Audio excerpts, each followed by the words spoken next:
Tonight on DXB Today, get ready to pause, reflect, and embrace the beauty of a slower way of living. This is DXB Today!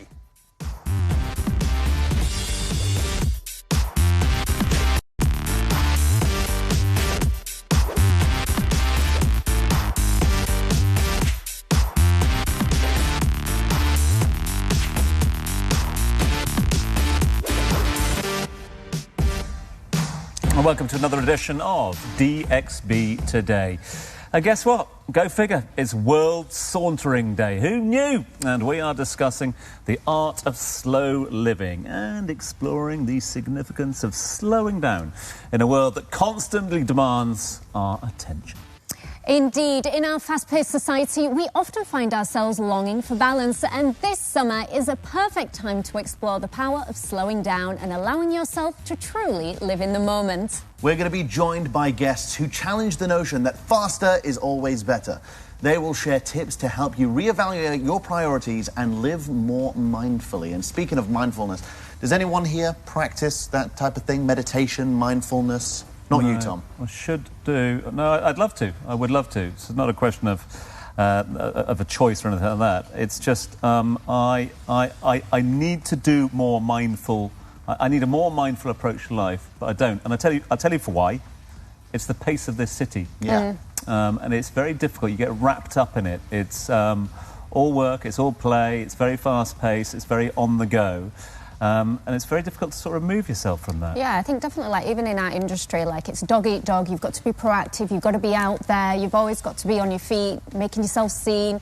So there's no time to kind of sit back and relax. But isn't that the point, is that you've got to make the time for yourself? Yeah, I mean, I do a little bit of yoga, I do Pilates, like, but I think of that more as my training, but that is an opportunity for me to kind of, like, it's relax just taking time in your day, in isn't it? your week, to just sort of relax, try and not think about anything else. I mean, I know it's a silly one, but for me, it's just being able to sit down with a good video game from time to time. Really lets me forget everything else that's going on. So that's your sort of unwind, is Yeah. it? Is that how you align? Pretty Get much, online yeah. to a line. Exactly. I like that. I like that. Well, hopefully, fat lot of good we're going to be to you lot out there tonight, that's for sure. What can we give you that's going to help out? Worry not, though. It's not just our experiences, because we are going to be joined by a whole host of guests throughout the course of this evening who are going to give us, what, different approaches to mindfulness, is that right? Yes. Yeah. I'm sure we're going to get inspired. Yeah, I'm open to learning And a something new. slower approach to life. Should we all slow down? Yeah? Faris might stop if he slows down anymore. Our guest co-host today... No, that's not going to work, is it? It's not going to work. Guest co-host today got tired of the hustle culture out there, embraced slow living, and has made it her mission to help others to do exactly the same. So, time now for us to unveil to you who is today's guest co-host. My name is Dani Hakim, and I help people recover from burnout, and I am super excited about today's show. Catch me later. Yeah, the Safe Space Initiative makes mental wellness accessible to individuals, but also companies. And Dani will be sharing more with us a little later on. In fact, she'll be joining us here on the desk. For now, though, let's turn our attention to an art form and creative activity that can help help all of us, in fact, to remember to slow down when things get a little bit pacey. I'm talking about... What am I talking about? Pottery, of course. And who better to send down a bit of pottery than Khalid, very good with his hands. He went down to the Mud House in Dubai to try it out. Let's have a look. Today I'm here at Mud House Studios, where Spandau is going to talk to us all about mud. Well, it's a pleasure having you here with us today. So tell us a little bit about mud. Well, mud is something that anyone can really get their hands on and experience for themselves. We do encourage everyone to come and experience mud by themselves to see what it feels like in your hand, and it can be a very humbling experience for anyone, from children to adults. And what is the different methods of, let's say, if I want to design something with clay? Right. So there are two major ways of working with clay. One is called hand building, where there are three other techniques in it, which is coiling, pinching, and slab building. And then there's another branch to it, which is wheel throwing, where there is an inclusion of the electric wheel, or say a kick wheel, or in like the more rural areas, you will find this hand-held wheel that kind of is rotated with a hand and things like that. So it's a very age-old technique, right? So right now we do have access to electric kilns, which are really, really cool and very, very easy. So what are we going to make today? So we're going to start off with a cylinder, and then from there on we will take a call if you want to make a bulbous vase, if you want to make a narrow neck. We will take that one step at a time, if that's okay. I'm going to start off by applying a little bit of water on the wooden batch to make it a little sticky for our clay to stick onto this. First step is called centering, where we're going to bring the clay into the center.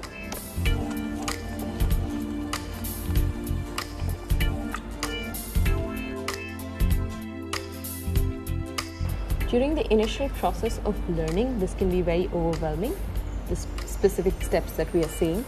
But once you do get slightly better at it, it can be very, very therapeutic. Well, I feel very relaxed seeing you throw that pot. Yeah, it can be very, very relaxing as soon as you pick up the skill. It's almost meditative and I would say therapeutic after one point.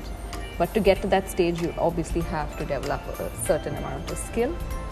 You can sort of sit at the wheel post that and forget about most worries in the world.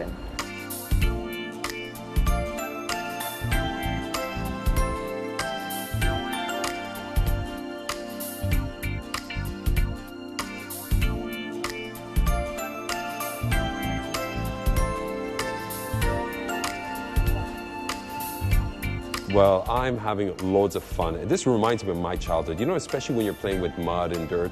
So don't be afraid to get your hands dirty. So come on down here and try it out for yourselves.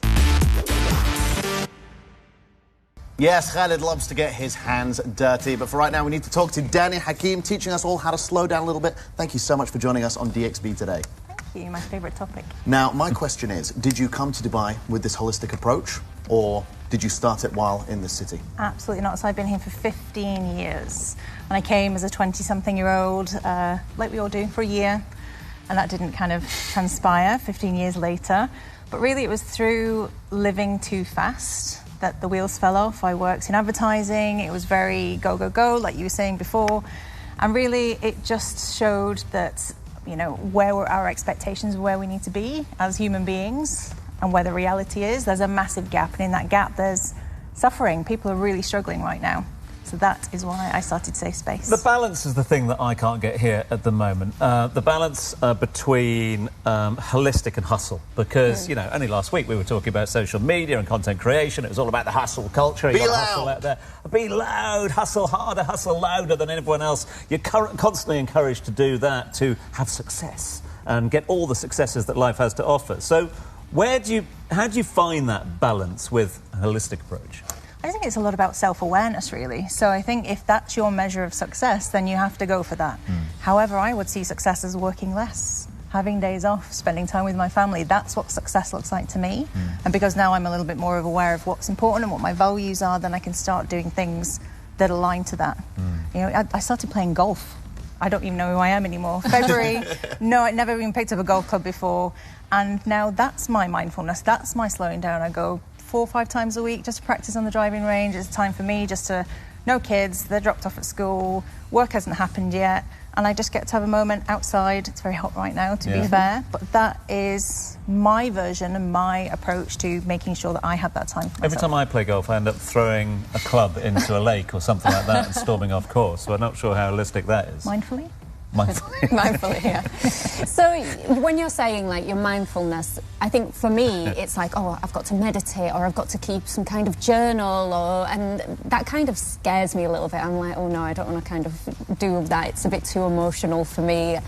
But you're saying it can be anything as long as you enjoy it and it's a step away from the hustle and bustle of daily life. Yeah, I feel that you should be able to practice it in all-day, everyday occurrences, like sitting in traffic. We all know that, very, very familiar here. Sitting in traffic and not having those feelings of anger and not having those ruminations of what's just been or what's coming or where you're going or how are you going to get on time, and just have that moment to practice. And I think when we kind of formalise it as having to, you know, sit there and meditate or get out a journal, it becomes another thing to do. And then if it's another thing to do, then it's actually just counterproductive. So it's about finding those little moments in the day where you can just take a step back. Well, that's the thing. Sometimes I feel like, okay, I need to relax. But I relax stressfully because I don't know if I'm relaxing right. What advice do you have for people who are like, oh, I can't just sit around watching Netflix, I need to go to the gym, I need to do this, and it adds more stress, like you're saying? Well, I think you've got to, again, find what your thing is. It's like, you know, when someone's stressed out and you tell them to chill out, that doesn't work, you know. So you've got to, again, find things that it's going to be productive, even if it is something stressful. If going to the gym is your thing, go to the gym. You know, make sure that it is part of your priority. But, yeah, I think sitting down and watching Netflix is a lot of people's go-to stress, but I find that is... Now, interesting, because obviously this helps individuals get that work-life balance, slow down, don't stress so much. But I know that you help organisations, but surely organisations don't want people to slow down. They want people to work harder.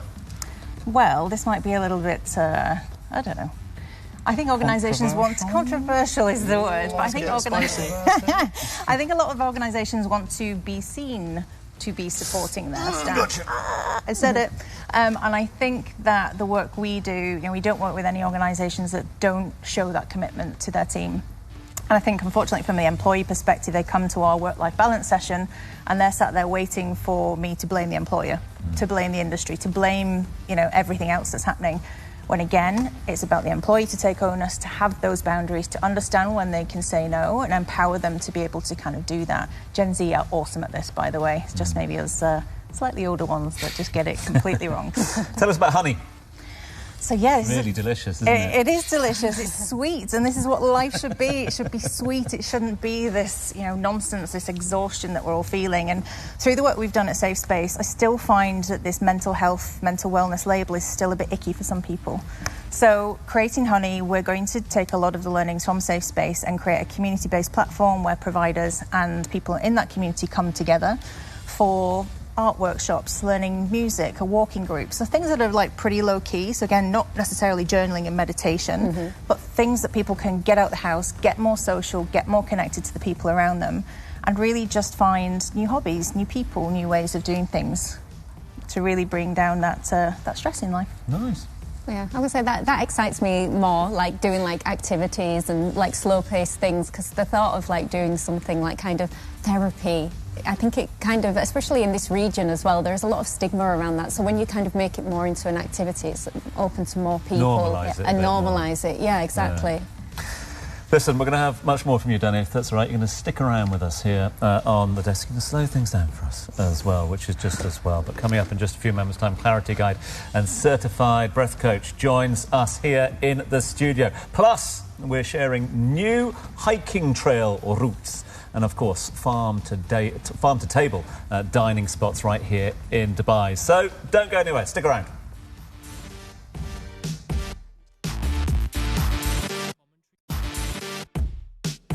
Welcome back to the show. So we are joined now in the studio by Breath Coach and Clarity Guide, who runs an 8-week programme created for individuals going through a period of stagnation or wanting to improve their overall well-being. Please welcome to the show, Roshni Shergill. Roshni, thank you so much for joining us. Thank you for having me. So you're a mindfulness coach. Can you tell us exactly what it is that you do and what you want people to achieve? Right. So basically, I help people to reconnect with themselves and get to know their authentic desires, because throughout the entire life we get to absorb everybody's idea of who we are, so we kind of lost ourselves in between there, you know. So I would like to help people to come back, get to know yourself more just by connecting with your breath. Incredible. And when it comes to getting to know yourself, do you find it to be an easy process, or does it take years for people to really go back to who they are? It is a terribly painful process, to be very honest. That's why we need to really slow it down to understand who are we actually, beyond all this mental and physical construct and all the limiting beliefs, all the societal pressure. Who are you actually? But don't we change with time? Doesn't our personality and our very being change with time? So who am I looking for? Well, we evolve. We do. We evolve. But I'm just wondering if I'm looking for, you know, the 18-year-old Tom is very different from the 48-year-old Tom. And do I want to go back to the 18-year-old Tom, or I'm looking for sort of a balance in between? Unfortunately, sometimes what we often forget is that in that process, we kind of live in that 18-year-old. We are this adult, with all the visions, all the dreams, all the aspirations of that 18-year-old person, which has been unfulfilled. And now we bring that sort of what we call trauma, and that lives in our body, and that we bring that in our adult life. So now we are operating through that 18-year-old paradigm. This is where, when we connect with our breath, we do all the mindfulness practices, we get to start understanding, hey, wait a minute, that's not what I really want right now. That's not what I'm chasing right now. I've changed. I'm no more that person. I'm me, this me. So what is this me? What does this me want for now? Be careful, I might start crying. I know. I'm always really curious. Do people come to you when they're at their worst, when they've hit rock bottom, as a solution to kind of bounce back from that? Or do you find that people are doing this as a proactive thing? So far, there's been two types of people. So one is the corporate burnouts, who really are seeking for something deeper, something meaningful, more beyond what is there? Like, what is there to life? Is it really just a rat race? Is there something more to life? And that's when they come to me. The other type of people would be those who are really inclined into spirituality, who are seeking, and they know that this is just not for me. I don't mind taking a break from everything. I am just going to stay here to be, not to do, because we're human being instead of human doing. Then they stop their journey and they seek for deeper connection. And then that's when they pivot. Yeah. Which is happening a lot these days, by the way. So, Roshni, you do breath work. Can you just explain to us, what is breath work and how it can help you? Sure. So basically, we connect back to the breath by really slowing down. Like when we are talking right now, we won't be able to really notice our breath unless it is something that we are used to. It is a process that happens automatically, okay? So often we neglect this entire thing, and what happens is majority of people are in anxiety, they are stressed, they have a lot of chronic pains just because they're not breathing properly. Okay. The minute you slow down, the minute you realize okay, hey, maybe I need to take my breathing a little deeper, maybe lengthen or extend my breath, that's when you start opening your mind to something beyond what you experience in the body. You start noticing, okay, I'm breathing shallow. All right, I can take it a little deeper. Okay, I'm having a little pain. Okay, I'm having this emotional reaction. You see, most of the time we numb ourselves because we don't want to feel the emotions that is happening within us. Oh my gosh, I feel like you're speaking to me right now. Is that you? We've seen the footage of lying down, pillows, beds, all that stuff. Is there anything we can do sat right here, breathing work, to help us calm down a bit? Absolutely. Why don't we try right now? Are you open to that? You big mouth. What have you done now? Are you Get open on the to tabletop, that? that's it. All right. Yeah, we're good. Okay, cool, great. You just need to sit up a little, sit upright. So there is just all this science behind you, how you have to sit upright. Your spine brings all the information from the bottom of the tailbone to your frontal cortex. We're not going to talk about that. Eyes are closed, shoulders are dropped. You're really going to relax. Take a deep breath in. Sigh it out loud. That's it. Yeah, now you're going to have your mouth closed. Breathe in through the nose. Exhale through the mouth. How does that feel? How does that feel? Yeah, let's tune into the feeling. Take a deep breath. Inhale. Open your mouth. This deviated septum isn't helping me. That's another problem, basically. Majority of human population are breathing through the mouth, which is causing a lot of pain in the body, a lot of illnesses, mentally, physically, emotionally, just because they're not breathing through the nose. Wow. Okay. Yeah. Well, we'll have a lot to think about. Roshni, thank you so much for joining us. I think we're all going to take away some of these breathing exercises. Basically, breathe deeply. Breathe deeply and extend the exhale. Don't forget to breathe. Oh, yeah. Yeah, I'll try and remember that advice. Now, today's Spotlight is on a brand that transcends boundaries and captures the essence of beauty in its most appealing form, through jewellery. Here's our interview with Noor Shema, the founder and creative director of Noor Shema NY. Let's check it out.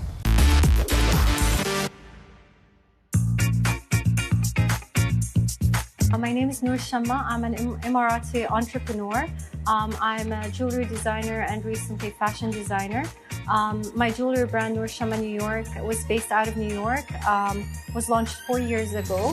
and I create sustainable fine jewelry that's easily stackable for everyday wear, and it's manufactured by the most skilled artisans in New York and beyond. I also have a new fashion label that I just launched, Chamomile, and it's basically comfort wear. I started off with dresses and I'll see where it'll go next.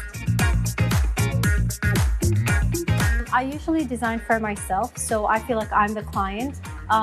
In terms of jewelry or even with the dresses, the things that I'm looking for or that are missing in the market, I usually try to design them for myself.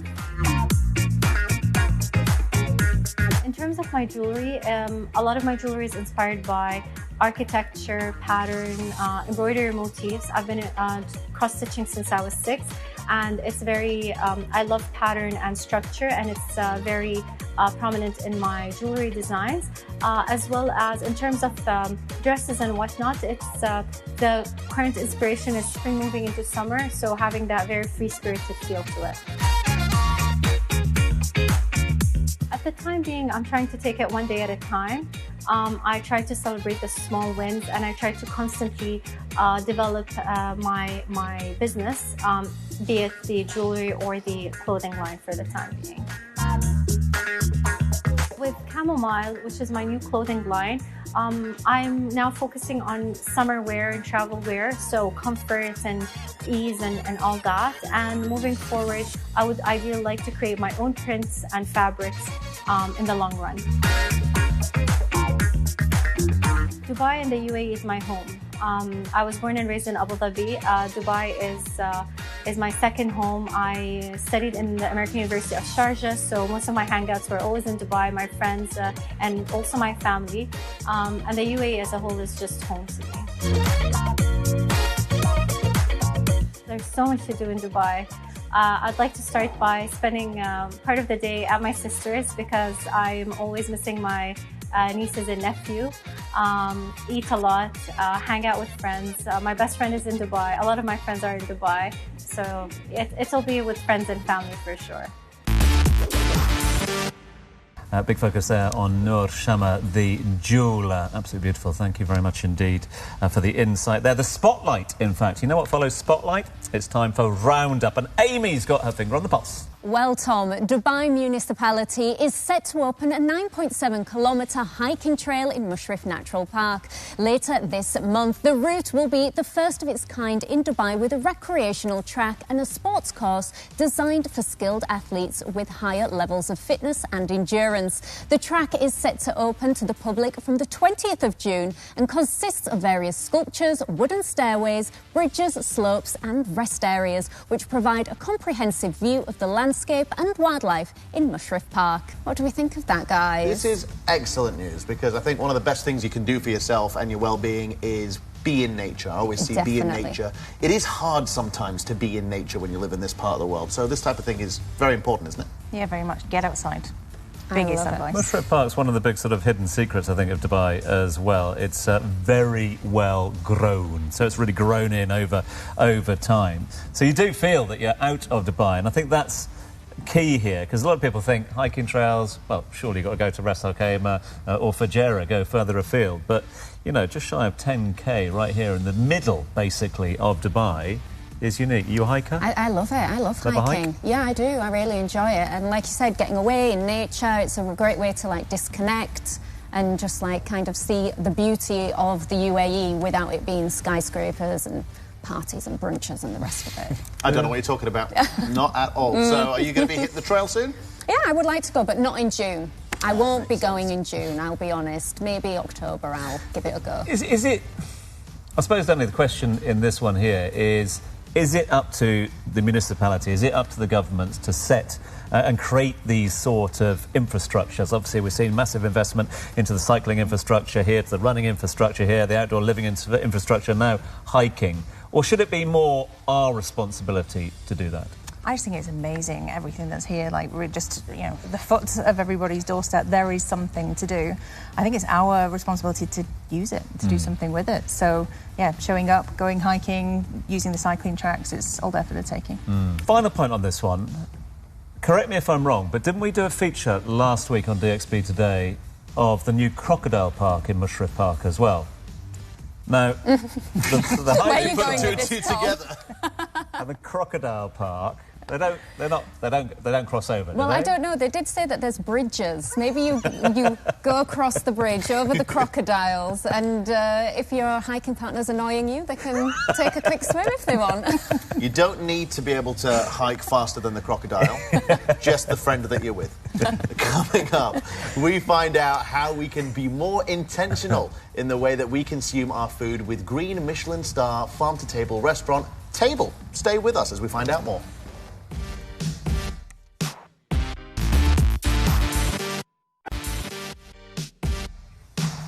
Welcome back, and thank you so much for joining us once again. Now, our next guest embraces sustainability, culinary practices, and has a Green Michelin star to prove it. Please join us in welcoming Chef Carlos Frunze de Garza, the executive chef at Teible. Chef Carlos, thank you so much for joining us. Thank you guys for having me. Thank you so much. Now, when it comes to the culinary world, why is it green that you decided to go for sustainability? What was your passion, and how did you combine the two? Well, first of all, I just want to promote sustainability here in this country. I want to promote the locality of this country.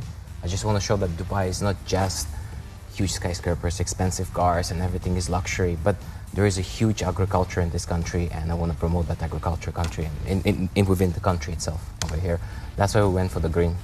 You do it absolutely brilliantly. I've had the privilege of dining down at Teible, recognised, as we said a little earlier, by Michelin as well. Before we get on to the Michelin impact and just the booming of food and beverage here, just want to talk about the movement if we can, because a lot of people out there will know of fast food. Yes. Not so many people know about slow food as well. And again, I mean, during your career, has your career always been slow food, or did you find it during your career? For me, I think I found it slow career during the whole through career. I found it to be a slow movement of the food. I've become famous for fermentation, and fermentation is the slow food. It takes like 20 days, 30 days to ferment. We have a burger and Teible. It takes me 60 days to make that burger. I ferment the meat, so I think that's the whole point of slow moving. Do you have to order it 60 days in advance? No, you don't. I prepare it for you, don't worry about it. So I love cooking. So how can someone like myself practice slow cooking in their own home? I think you can do it probably at home. Fermentation, just a simply fermenting stuff. There's a lot of advanced things for fermentation, but I would prefer to say that fermentation, like if you want to do it with sauerkraut, which is fermented cabbage, which is really good, or you can just ferment tomatoes. We never heard about that before. Fermenting tomatoes is, we just take 1 kilo of fermenting tomatoes, 2 grams, 2 grams of salt, and you put it and you just mix it at 2% of 1 kilo, so that's 20 grams. Sorry for that. 1 kilo, 2%, 20 grams of salt, and you just put a little bit of water and you close it and put it, so forget about it for a week, and you have an amazing sauce for your pasta. So this is the kind of food that we can expect when we come to Teible. Yes, Can you explain just a little bit about your menu, how you came to create it? All right, so Teible restaurant, we change menu every 3 months. It's a seasonality. So we work with seasonality with our farmers. Most of the times we ferment things. We'll ferment everything, actually. We work with a lot of bacteria, good bacteria. Because fermentation is a good bacteria. Yeah, it's good for your guts. Yeah, exactly. Good for your guts, exactly. We ferment a lot of things. We try to educate people. It's not just a place where you come and eat. It's where our front of the house and me, I'll come talk to you and I explain it to you.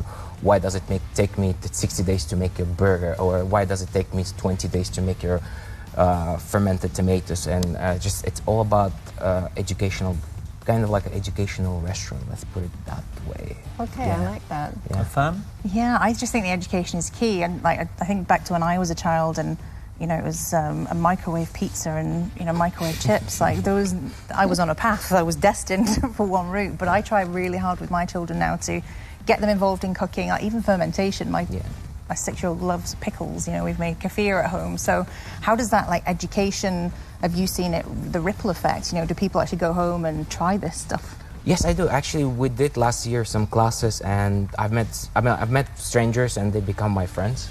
And they just call me sometimes, and they just message me. They're like, hey, listen, I want to ferment this. Is it possible to ferment? Oh, I want to make fermented potatoes. Or I want to make a pickled potatoes. I want to make a pickled fries. And you'll be like, yeah, it's possible. Yeah, everything is possible. You just need to put mind to it. And it's kind of that way, probably. Probably quite a mindful activity as well to do, right? Yeah, you can use it as one of the meditation techniques, obviously. There we go. Now, chef, it's obviously about being healthy. It's about taking your time with things, but it must be about sourcing as well. Where do you get your ingredients from, and how do you educate on the importance of getting them locally? Well, that's a good question. To be honest, it's quite difficult to get ingredients over here. I mean, like, we have a lot of suppliers. We work a lot with Menbat. It's part of Sharjah government. They have 250 farms right now at this moment, and we work with all of them. Right now it's quite difficult season because it's really hot outside. Not much things are growing, but yeah, it's quite difficult. But we also do source wild things, like wild sort of foraging. We found this guy, a forager. He showed us that he has, I mean, like the UAE, I mean, like we have here in Dubai asparagus that grows in the mountains and in the desert. But it's a succulent family, but it tastes like asparagus. Then he showed me the peppermint, wild rosemary. Well, they don't call it rosemary, they call it different. And they just show us so many different things. And we were like, wow, we can actually work with that. We don't need to like just use normal vegetables. We can bring foraging items in the menu and tell the people, like, listen, this country is rich not with agriculture, but also with foraging itself. I love the fact that it's not just your customers that are recognising that, but also some of the biggest names in the industry. And obviously, for a long time, we didn't have the likes of Michelin or Goemio coming to the UAE. In recent years, we have. In the very first year of the Michelin Guide, Teible got a mention as well. Yeah. First 6 months we've been open. First 6 months we've been open, we got mentioned. We were like surprised. I was surprised. I was like, oh wow, okay. Cool. But has that had an impact on business? Yes, it did. It helped the place right now. With the Green Star, it helped more. We got more busier every weekend. I'm like, well, now it's a slow time, but I hope so. But during weekends we're actually full, fully busy. You need to book, to be honest. Yeah. That's good for you. Yeah, good for us. Good for us. I love that. Yeah. I mean, I'm hungry now. Can't focus on I my know. It's going to be tough, isn't it? So let's move the spotlight over to Dani. We hope you've been paying attention because it's time for DXB in 60. This is where we quiz you on the stuff we've been talking about on this very show. Do you think you're going to do well? I'm pretty competitive, so bring it on. All right, we're going to have a 60-second timer. Answer as many questions as you can in 60 seconds, which will start in 3, 2, 1. What day is it today? Is it World Sauntering Day or World Moseying Day? Sauntering Day. Sauntering is the right answer. 2. What form did we feature on the show for its calming effect? Was it pottery or dancing? Pottery. Pottery is the right answer at the Mud House. Which jeweller did we spotlight on the show today? Was it Noor Shema or Joya Lakas? No. Noor is the right answer. Which executive chef at Teible did we have a guest on the show today? Was it Chef Carlos Frunze de Garza or Chef Vinit Bhatia? Chef Carlos. Well done. What is the primary goal of slow living? Is it A, maximising productivity and achievements, or B, embracing a more relaxed and intentional lifestyle? Sign me up to B. B is the right answer. Which activity aligns with the principles of slow living? Is it A, eating fast food on the go, or is it B, savouring a home-cooked meal? B. Everything. Yes. Question number 7. Slow living encourages individuals to prioritise A, quantity over quality, or B, quality over quantity? Quality. Is the right answer. Which activity encourages a slower pace and mindfulness? Is it A, engaging in high-intensity workouts, or B, practicing yoga or meditation? Let's go for yoga. And at the end of that, you have got 8 points on the board. Well done, starting off the week strong. Congratulations. Pretty much guaranteed going to the top of the leaderboard as well, aren't you? Yes. It's the first day of the week. But, Let's see if it sustains. I'll take that for one day. Listen, congratulations on that one. And a huge thanks to you both as well. Carlos, thank you very much indeed. Great to see you as always. Keep up the extraordinary work down there at Teible. You are a pioneer in this field, so thank you very much indeed for being with us. Thank you. And Dani, bless you. Thanks for everything that you've brought to the show today and for all the work that you do as well. So thanks so much indeed for joining us. Very kind. Right, coming up, we're ending on, well, more than a high note, several high notes, in fact, with not one, but 5 handpan performers. In fact, I think there might be a few more from Dubai's handpan family. Don't go anywhere.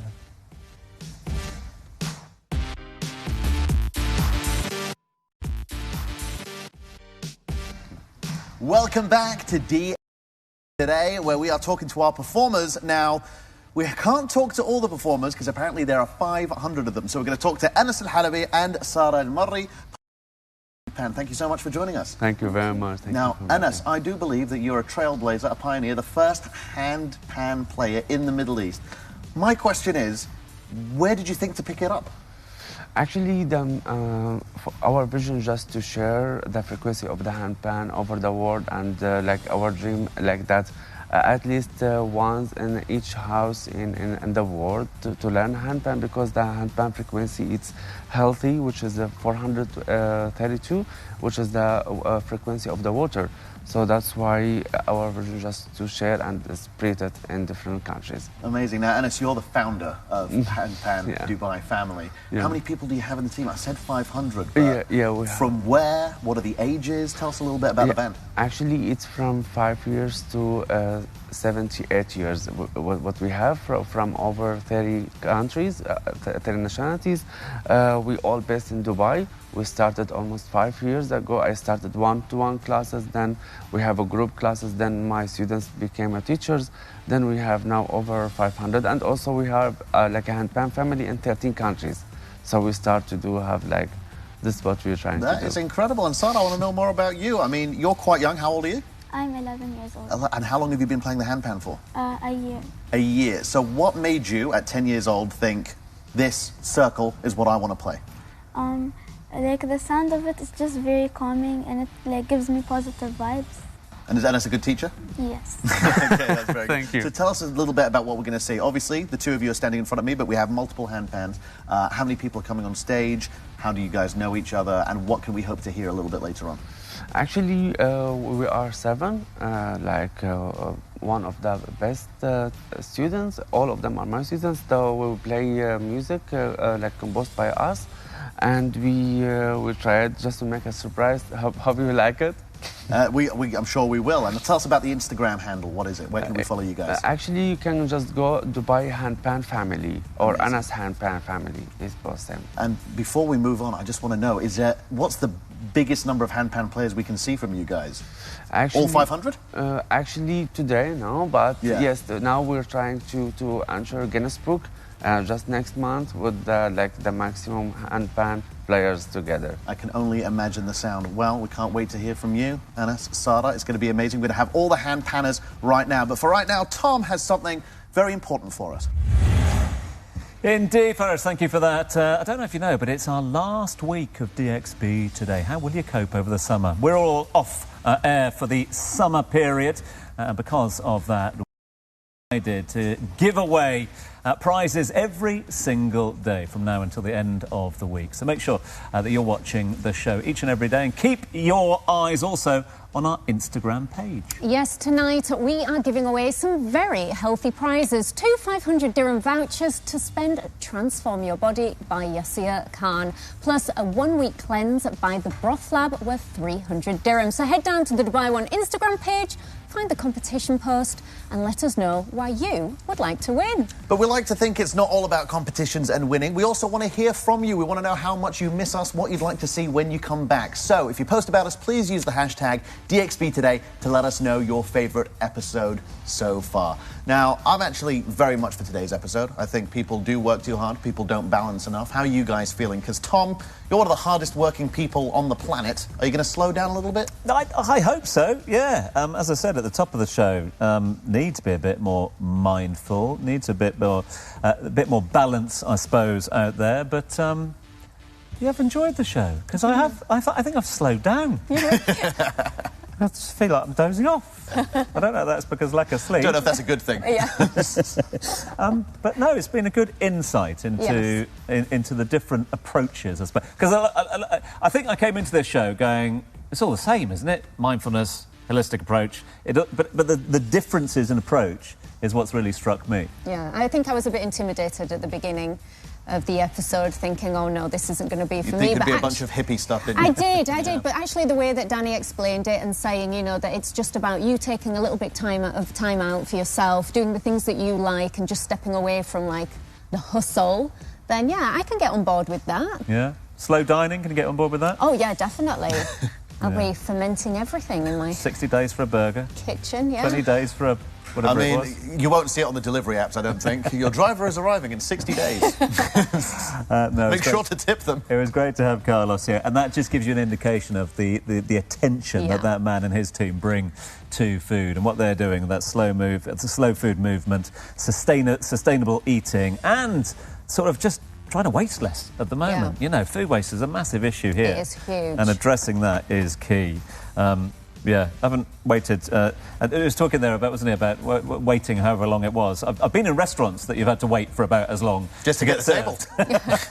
Well, I think I'm going to go get some sleep. I think, get some rest. Indeed. Yeah. Well, we're all in the right mindset. We've learned anything. Nice start to our last week on air before the summer break. That's all from us tonight. Do join us for the rest of the week for more exciting episodes and, of course, prizes galore. Now, Anas, it's over to you and your team.